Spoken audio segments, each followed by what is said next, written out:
Good morning, boys and girls, and welcome back to church school at First Church of Christ in Simsbury. I hope that you all had a wonderful week back to school. For those of you that haven't started yet, I wish you good luck as you begin your new school year. I am sure that it included a lot of change and a lot of newness for those of you that did go back to school. My thoughts and my prayers are with all of you. And I hope that it was exciting to see all of your friends and teachers and to get the new school year started off. I hope that you were able to enjoy the godly play that I recorded for you last week. The story was about creation, about when God created all that we have, the land, the sea, all the water, the light, the animals, and Adam and Eve. He created all of those things and he said it is good, and it is good. We get to enjoy all that he created for us. Once God created all the animals and all of the land and all the water, all those things, he created Adam. Adam means everyone. And he created Eve, which means amazing or beautiful. And they truly are amazing and beautiful. And Adam and Eve were tasked with the job to name all the animals and living things and to take care of them.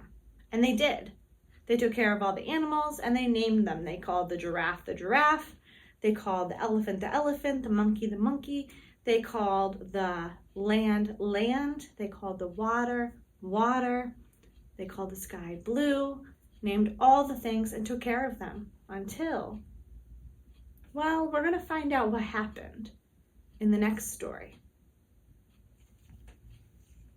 In this story, one of the animals that God created was very tricky, the serpent. Serpent is another word for snake. So it was a tricky snake. The serpent was clever and sly and up to no good. Did God really say you can't eat the fruit from the trees in the garden? The serpent hissed softly to Eve.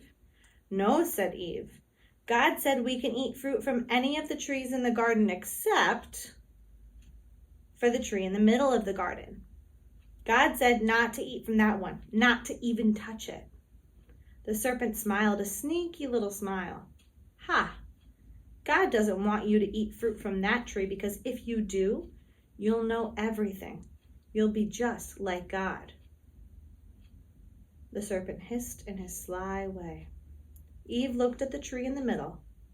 The fruit sure looked good.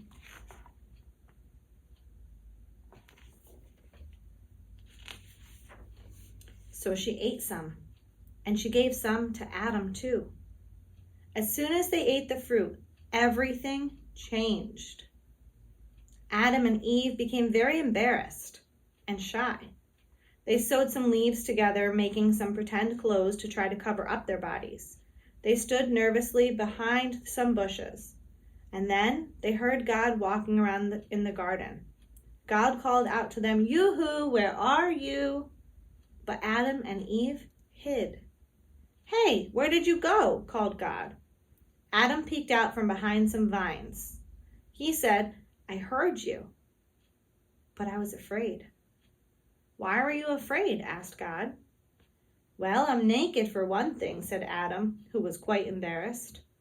"So I hid." "I see," God replied. "Who told you that you were naked?"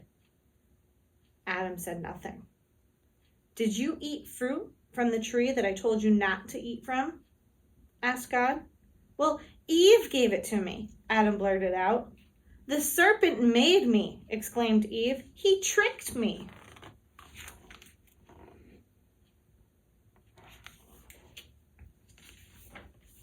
God sighed. "I told you not to eat from that tree. Because you have done what I told you not to do, life will be difficult for you now. You will have to leave this beautiful garden and work very hard to get the things you need. Now you will know what it is to be unhappy, and someday you will die. I made you from dust. When you die, you will become dust again.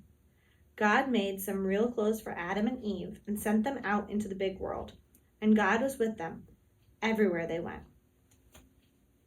Now I'm wondering, what kinds of hard work do you think Adam and Eve will have to do out in the world as they leave the beautiful area that God created with all the trees, and they go out and they do hard work? What kinds of hard work do you think they might do? Do you think perhaps they'll have to plant their own food? What hard things will Adam and Eve have to do? And if you were Adam and Eve, would you have listened to that tricky snake, that tricky serpent? Would you have eaten the apple that God told you not to eat from that tree? Why do you think Eve decided to eat the apple? I wonder what your thoughts are on this.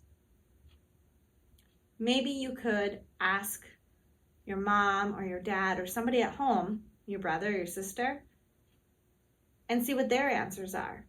And tell them what you think about the story of Adam and Eve and the tricky serpent.